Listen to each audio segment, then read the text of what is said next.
Meta stock is up 117% year to date. That's in under 5 months, it is up 117%. Now, a lot of people out there would sit there and say, let me go get on this bandwagon.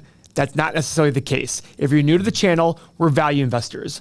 I'm Paul, most part of it. What we do is we believe that there's a difference between value and price. We want to look at a company, value it, and if the price is below that level, we're buyers of the company.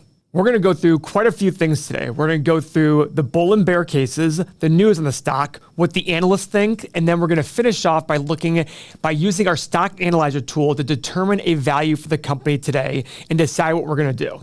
So let's open up our software and check it out. All right, guys, here's the 5-year chart for Meta. As you can see, this huge high back in 2021 hit a major low of $88. I remember this specifically November 4th of last year, and it has just gone straight up from there. So guys, first things first, market cap, $702 billion. I remember when this thing was like $300 and some billion just months ago, guys. And this just goes to show you how much prices can fluctuate. Look at this. Since September of 2021, guys, September of 2021, that wasn't even 2 years ago. We've seen a high of 384, a low of 88, and back to today, 275 was on June 2nd, which was on Friday. This is insane, guys, but I want you to remember this when you're looking at stocks. Stocks can fluctuate wildly. On the way down, Zuckerberg's an idiot. On the way up, Zuckerberg's a genius. The news follows the stock price, not the other way around. You have to remember that when you're looking at stocks. So the market cap is 702. What is the market cap? The market cap, very simply, is share price multiplied by number of shares outstanding. If you want to own every share in the company, that's what you have to pay, theoretically, to get that. But enterprise value is what I look at, because the difference between these two is basically the debt on hand. Guys, this is very low. To have a debt value, enterprise value, so close to a market cap, that from the 500-foot view tells me good balance sheet, not a lot of debt, all right? A couple other things I like. High gross margin, 78%, 5-year profit margin of 28%, but a current 12-month margin of 18.3. So in the last 12 months, they've made less money on their revenue to the bottom line than they have in the last 5 years. Why? The Metaverse. They're spending a lot of money on that Metaverse. There are rumblings that they regret this. I don't know if it's true or not, and there are articles out there talking about insiders saying this, but it's a long-term play. So when people criticize the Meta, one of the bull cases I have for Meta is their Meta investment for 2 reasons. 1, if it works out, it's going to be wildly profitable. But 2, if it doesn't work out, they're going to save a lot of money. Now, no dividend, obviously, fast-growing company. The 5-year PE of 26, last year PE of 33, basically driven by their profit margin, all right? And I like to look at these things to see a pattern forming. Now, obviously, if the 1-year PE is higher than the 5-year, it says profit's getting worse, but that's explained away in this and their Metaverse investment. So I'm okay with that right now, all right? Now, free cash flow, again, $17.5 billion. Their 5-year average was 24. Matches this whole entire story right here, all right? This is what I like. 5-year return on invested capital, 16%.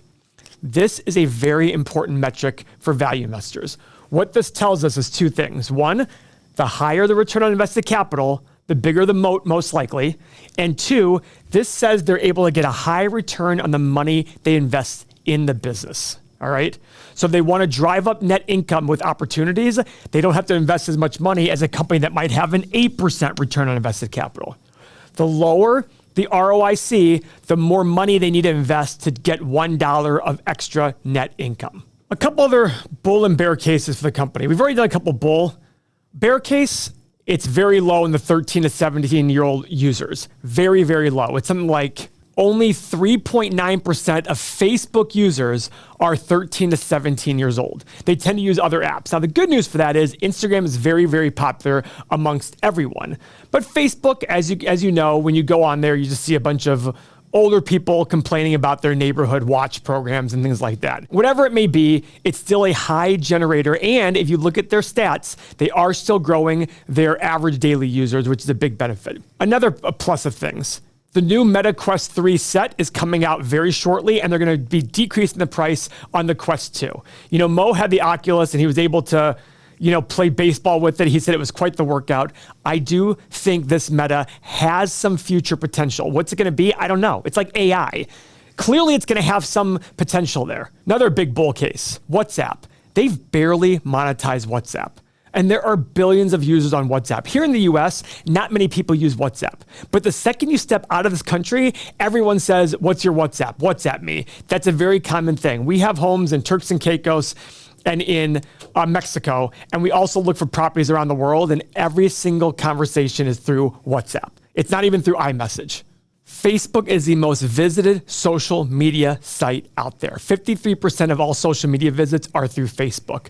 Meta owns 3 of the top 4 social media type of companies. The only one they don't have is YouTube. Google owns that, if you consider YouTube as part of a social media, and it is a way for people to engage in some sort of topic. But they have WhatsApp, Facebook, and Instagram, and they're growing. That's the big thing. Guys, the world has 8 billion people in it, and there's 3.5 billion connected through those 3 programs. It's hard to get amazing growth, but as the world gets stronger and stronger economically and more people get connected to the internet, you better believe that they'll likely fall in those 3 areas. That is a big key there. It could be a big driving force. And to go back to it, WhatsApp still has not been properly monetized, and soon they're going to allow people to start paying through WhatsApp, which will help the monetization. So remember, before we go into analyzing the stock, we have to understand that our goal is to take advantage of short-term bad news.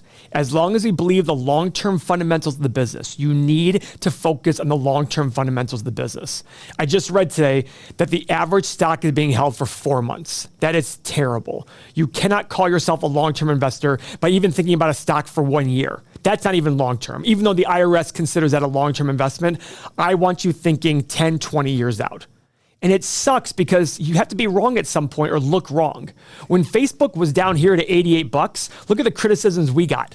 Because I started buying at $250 and dollar cost averaging down to $190. I got very, very lucky. Wasn't on purpose. It was part of my plan of buying. I bought literally on the lowest day of last year. November 4th, I got shares at $88 a share. Complete dumb luck. But now all of a sudden, boop. All of a sudden, the story changed from here to here that much. Come on. Just think about that. It doesn't even make sense. How is it possible for a $700 billion company to have that image turnaround when the cash flow was basically the same or what was expected? Yes, it had dropped, but that was expected because of the Meta investment. So our goal, if you remember, is to look at companies and figure out if we can buy them for lower than their long-term intrinsic value, which we will figure out by using our stock analyzer tool. But before we get there, let's see what analysts are saying about this dead company. So they're expected to make $10 per share this year and grow to basically 80% growth over the next 4 years. All right? Pretty ample growth right here if you look at it. Let's look at revenue. This dying company is increasing revenue high single digits, low double digit rate from 125 to 180, according to analysts. And I want you to remember, analysts they have their own biases in there, and I want to make sure everybody realizes that. But it's a nice guide to go look at and just say, hey, where do they think it's going to go? But even during the big fall, these numbers hadn't changed much. They had not changed much. But remember, do your own research. Don't just buy because of what analysts are saying, all right? So let's go look at the stock analyzer tool. This is the most popular part of our software. And the reason being is, apart from looking at the balance sheet, it allows us to make assumptions about the future. Because remember, this is something I want you to pull away from here more than anything in the world. Every investment is the present value of all future cash flow.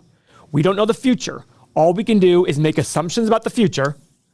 And hopefully, that's why we do a low, middle, and high, come up with a range. And if we can buy at a lower part of that range or below it on enough companies, you'll probably do well over the long haul. But again, you have to put the right inputs in. So if you're interested in learning how to do this, sign up for our software, everythingmoney.com. You get everything you've seen so far, plus all these tools we haven't even gone over. And more importantly, our community of thousands of investors who sit there every single day trying to figure out what are great investments out there and engaging on it. In our community, when Meta was at $88, people were going nuts of excitement. That's the community you need to be part of. the community that sits there and says, wow, a stock is down, I want to own more of it. They root for bad markets. That's the mindset you need to have. You need to root for bad markets because it allows you to buy great companies at better prices. So go everythingmoney.com, $1 per day, test it out, $7 for 7 days. So I'm going to do a 10-year analysis here on the company. Let's start figuring this out. So revenue growth. If you remember analysts over 5 years, we're talking about high single digits, low double digits. So I'm going to go conservative. I'm going to call it 3, 7, and 11%. Because if Meta works out, if the Metaverse works out, they're really going to grow that revenue. All right. So I have no problem saying, hey, if everything fails, they'll probably grow along with, and I do think still, even with their user growth staying the same or being very low single digits, they still haven't maximized their revenue per user. In the US, I believe, they make over $40 in revenue per user, but international is like $5. So there's still a lot of money to be made internationally per user for this company. But I'm being very conservative here, calling it 3% growth. All right? Profit margin. Now, this is the unknown because they're spending a lot of money. As you can see, their profit margin is down a lot over the last 10 years. If the 10-year average is 30%, 1 year they did 18%. That's a big difference, okay? So if the Metaverse works out, my guess is their profit margin will be much higher because it'll be a high margin business. So let's sit here and go 20, 26, and 32. 26 is still below their 5 and 10-year average, and 32 would be if Meta really increases, if the Metaverse works, and they're really able to drive a lot more profit margin there, all right? Free cash flow margin, guys, I'm gonna do exactly the same thing. Free cash flow, if you look right here, it's been pretty consistent, all right? Not exactly the same, 10 years exactly the same, basically, but I'm okay with that. I will do the exact same numbers to make it easy. Now, for PE, guys, I never make my PE based on the recent one, okay? I look at it and say, 2 things should drive my PE and my price to free cash flow multiple. 1, return on invested capital. The higher the return on invested capital, the more I'm willing to pay. And 2, growth rate. Now here, the growth rate might be okay, might not, I don't know. So I'm gonna sit here, and 15 is the historical average. So I'm gonna start with 15, and I'm gonna go to 18 and then 21. Because if the Metaverse works, my guess is all of these things will probably be hitting up over here. So I'm okay paying a premium for that kind of company. Now, finally, and most importantly, what is your desired return? Remember, you can get 9 or 10% from investing in a low-cost ETF. So you have to decide what it's worth for you. Now, I will say, I made very low assumptions here. Very, very low. So my desired return should be lower here than here. And as I increase my desired return, that increases my margin of safety. Think about that. The more return you want, the less you have to pay for the company. And the less you pay equals more margin of safety. So even though I still think there are some headwinds here, I'm going to put 11, 12 and a half, and 14%. Actually, you know what? No, I'm going to do 11, 13, and 15. Because I do think this is going to be very difficult. And so I really want that margin of safety there. All right? So I'm gonna hit the analyze button. The stock's currently at 273. I want you to remember that for most companies out there, you should have a lot of red.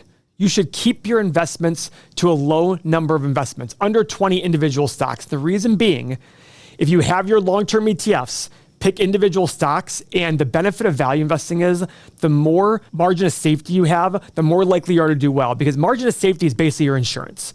Be like, listen, I don't know the future. A lot can happen in the future. So if I have a stock that's worth $300 and it's selling for $200, that's a 33% margin of safety. But if I have a stock that's worth $300 and I pay exactly $300, you better hope that all your assumptions work out, right? Which one would you rather have? So let's take a look and see what goes on over here. All right. How things have changed suddenly. Now, here's the interesting part, guys. We only have green on the high side. Middle's 204, low side is 121. Now, here's what we added to the software that's impressive. If you pay the current price and the low assumptions occur, you're only going to make about 0.15% return based on your assumptions above. If you pay the current price and your middle assumptions occur, you're going to make about 9% return over the next 10 years. And if the top assumptions occur and you paid the price today, you'll make 17.5%. But the question is, how likely are these things to happen? So guys, everythingmoney.com, $1 per day for 7 days. Try it out. Look at all the things you're getting here. This is a no-brainer. Thank you very much for your time.